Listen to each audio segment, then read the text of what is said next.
9 ಗಂಟೆಯ ಮಹಾ ಎಕ್ಸ್ಕ್ಲೂಸಿವ್ ನಲ್ಲಿ ಮತ್ತೊಂದು ಸ್ಟೋರಿ. ತಾಂಡಾದಲ್ಲಿ ಲಂಬಾಣಿ ಸಮುದಾಯದ ಜನರನ್ನ ಟಾರ್ಗೆಟ್ ಮಾಡಲಾಗ್ತಿದೆ. ಆಶಾ ಕಾರ್ಯಕರ್ತೆ ವಿಜಯಲಕ್ಷ್ಮಿ ವಿರುದ್ಧ ಗ್ರಾಮಸ್ಥರು ಸಿಡಿದೆದ್ದಿದ್ದಾರೆ.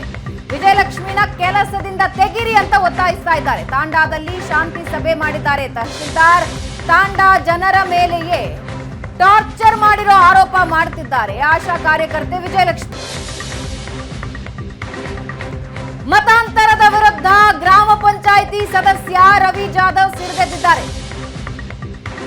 ರವಿ ಜಾಧವ್ ದೂರು ವಿರುದ್ಧ ಈಗ ವಿಜಯಲಕ್ಷ್ಮಿ ಪ್ರತಿ ದೂರು ಕೊಟ್ಟಿದ್ದು ತಾಂಡಾ ಜನರ ಹೆಸರು ಬರೆದಿಟ್ಟು ಆತ್ಮಹತ್ಯೆ ಮಾಡ್ಕೊಳ್ತೀನಿ ಅಂತ ಹೈಡ್ರಾಮಾ.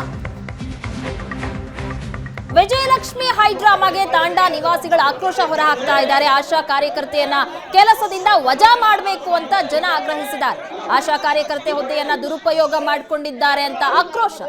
ಮನೆಗೆ ಬೀಗ ಜಡಿದು ಪರಾರಿಯಾಗಿದ್ದಾರೆ ಆಶಾ ಕಾರ್ಯಕರ್ತೆ. ತಾಂಡಾದಿಂದ ಕಾಲ್ಕಿತ್ತಿದ್ದಾರೆ ಆಶಾ ಕಾರ್ಯಕರ್ತೆ ವಿಜಯಲಕ್ಷ್ಮಿ. ಅಲ್ಲದೆ ಹೈಡ್ರಾಮಾ ಸಹ ಮಾಡಿದ್ರು ಈ ಹಿಂದೆ. ನಾನು ನಿಮ್ಮೆಲ್ಲರ ಹೆಸರನ್ನ ಬರೆದಿಟ್ಟು ಸೂಸೈಡ್ ಮಾಡ್ಕೊಳ್ಬೇಕಾಗತ್ತೆ ಅಂತ ಈಗ ಮನೆಗೆ ಬೀಗ ಹಾಕಿ ಎಸ್ಕೇಪ್ ಆಗಿದ್ದಾರೆ ಆಶಾ ಕಾರ್ಯಕರ್ತೆ.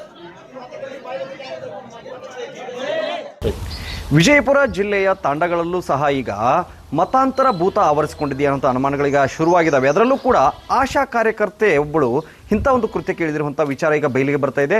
ಆಶಾ ಕಾರ್ಯಕರ್ತೆ ಒಬ್ಬಳು ಇಲ್ಲಿ ಹೇಳಿದ್ರೆ ಮತಾಂತರದಲ್ಲಿ ತೊಡಗಿರುವಂಥದ್ದು, ತಾಂಡಗಳಲ್ಲಿ ಜನರನ್ನ ಮತಾಂತರ ಮಾಡಿದ ಒಂದು ಆರೋಪ ಕೇಳಿ ಬಂದಿದೆ. ಮತ್ತೊಂದು ಕಡೆಗೆ ಇಲ್ಲಿ ಹೇಳಿದ್ರೆ ಅವರಿಗೆ ಆಮಿಷಗಳನ್ನು ತೋರಿಸಿ ಮತಾಂತರ ಮಾಡ್ತಾ ಇದ್ರು ಅಂತ ಆರೋಪವನ್ನು ಇಲ್ಲಿ ಮಾಡ್ತಾ ಇದ್ದಾರೆ. ಅವ್ರನ್ನೇ ಮಾತಾಡ್ಸೋಣ. ನಿಮ್ಗೆ ರೊಕ್ಕ ಕೊಡ್ತೇವೆ, ನೀವು ನಾ ದೇವ್ರಲಿಂದ ಆರಾಮಾಗಿವಿ, ನೀವು ಆರಾಮಾಕಿರಿ, ಅಲ್ಲಿ ಬರ್ರಿ ಅಂತಂತಾರೆ ಅವರು. ಎಲ್ಲಿ ಬರೋ ಯೇಸು ಕ್ರಿಸ್ತನಕ್ಕೆ ಹೋಗುಮು. ಸಣ್ಣ ಹುಡುಗರಿಗೆ ನೀವು ಕುಕ್ಮ ಯಾಕೆ ಹಚ್ಕೊಂಡ್ರಿ, ಬಳಿ ಯಾಕೆ ಹಾಕೋತೀರಿ, ಸಣ್ಣ ಹುಡುಗರಿಗೆ ಹೇಳೋದು ಹಿಂಗೆ ಕಲವೆ ಮಾಡಕತ್ತಾರ. ಮತ್ತು ಆಶಾ ಕಾರ್ಯಕರ್ತೆ ಆಗಿ ನಾನು 3ನೇ ಸಾರಿ ಗ್ರಾಮ ಪಂಚಾಯತಿ ಸದಸ್ಯರಿ. ನನ್ನ ಮ್ಯಾಗ ಅಪರಾಧ ಮಾಡ್ತಾರೆ ಅವರು. ಹಿರಿಯರು ಎಲ್ಲರೂ ಕೂತು ನಾವು ಏನೇ ಒಂದು ಸಣ್ಣ ಪುಟ್ಟು ನ್ಯಾಯಾಗಿ ಇದ್ರೆ ನಾವು ನ್ಯಾಯಾಗಿ ಮಾಡ್ತೇವ್ರಿ. ಅಲ್ಲಿ ಕೂತು ಅವ್ರಿಗೆ ಸಮಸ್ಯೆ ಮಾತಾಡೋದು ಬರ್ರಿ ಅಂತಂದ್ರೆ ಬಂದಿಲ್ಲ. ಅವ್ರು ಕಂಪ್ಲೇಂಟ್ ಮಾಡ್ಯಾರ ನಮ್ಮ ಹಿರಿಯರ ಮ್ಯಾಗ. ಯಾಕೆ ಕಂಪ್ಲೇಂಟ್ ಮಾಡಿ ಕೇಳಿದ್ರೆ ರವಿ ಮೆಂಬರ್ನ ಮಾತಾಡ್ತಾನೆ, ಅವ್ನ ಮ್ಯಾಗ ನಾ ಆತ್ಮಹತ್ಯೆ ಮಾಡ್ಕೊತೀನಿ ಅಂತ ಕಿಶನ್ ನನ್ನ ಮ್ಯಾಗ ಆರೋಪ ಹಾಕಕತ್ತಾಳ್ರಿ. ಏನು ಮಾಡ್ರಿ ಗ್ರಾಮದೊಳಗೆ ಎಷ್ಟು ಮಂದಿನ ಕನ್ಔಟ್ ಮಾಡ್ಯಾರ? ಏನು ನಮ್ಮಲ್ಲಿ 4 ಮನೆ ಆಗ್ಯಾವ್ರಿ, 4-5 ಮನೆ ಆಗ್ಯಾವ್ರಿ. ಅವರು ಹೇಳಿದ್ರೆ ಅವ್ರ ಟೀಮ್ ಕಟ್ಕೊಂಡು ಕಿಶನ್ ಅವ್ರವ್ರ ಪಾಡಿಗೆ ಅವ್ರು ಅಡ್ಡಾಡಕತ್ತಾರ. ನಾವು ಆಗಿಲ್ಲ ಅಂತಾರೆ. ಅವ್ರು ಆಗಿದ್ದು ನಾವು ಪ್ರೂಫ್ ತೋರಿಸ್ತೀವಿ. ಮತಾಂತರ ಅವ್ರು ಆಗಿಲ್ಲ, ಕಾಗದ ಪತ್ರ ಏನು ಚೇಂಜ್ ಮಾಡಿಲ್ಲ, ಆದ್ರೆ ಅವರು ಆದ ಧರ್ಮಕ್ಕೆ ಹೋಗ್ತಾರ ಅನ್ನೋದು ನಾವು ಪ್ರೂಫ್ ತೋರಿಸ್ತೇವೆ. ಈಗ ಏನು ಆಸೆ ಆಮಿಷಗಳು ತೋರ್ಸಕತ್ತಾರ್ರಿ ಈ ಮತಾಂತರ ಮಾಡ್ಲಿಕ್ಕೆ? ಈಗ ಏನಿಲ್ಲ ಸರ್, ಅವರಿಗೆ ಆಶೆ ಆಮಿಷ ಅಂದ್ರೇನು, ಆಶಾ ಕಾರ್ಯಕರ್ತೆ ಅಂದ್ರೆ ಮನೆ ಮನೆಗೆ ಅಡ್ಡಾಡುವಂಥ ಕೆಲಸ ಅವ್ರಿಗೆ. ಆರೋಗ್ಯ ಕಾರ್ಯಕರ್ತೆ ಮಾಡುವಂಥವ್ರು ಅವರು. ಈ ಕೆಲವರು ಮನೆಗಳು ದೊಡ್ಡವರಿಗೆ ಆರಾಮ್ ತಪ್ಪಿರ್ತವೆ, ಸಣ್ಣವರಿಗೂ ಆರಾಮ್ ತಪ್ಪಿರ್ತವೆ.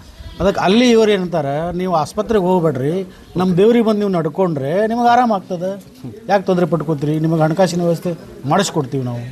ಅದಕ್ಕೆ ಈ ಎಲ್ಲ ವಿಚಾರ ನಡೆದಾಗ ಕೆಲವರು ಮತ್ತು ಹಣ ಕೊಡ್ತೀವಿ ಆರಾಮ ಆಗ್ತದೆ ಅಂತಂದರೆ ಬಡವರು ದುಡ್ಕೊಂಡು ತಿನ್ನೋರು ಸಹಜ ಕೆಲಸ ಅಲ್ರಿ ಅದು.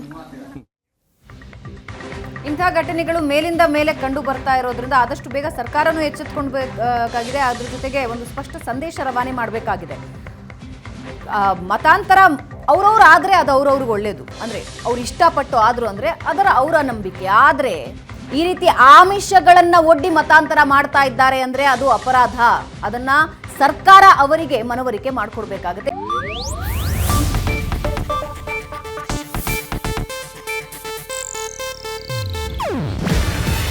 ಇದು ಏಷ್ಯಾನೆಟ್ ನ್ಯೂಸ್ ನೆಟ್ವರ್ಕ್ ಪ್ರಸ್ತುತಿ.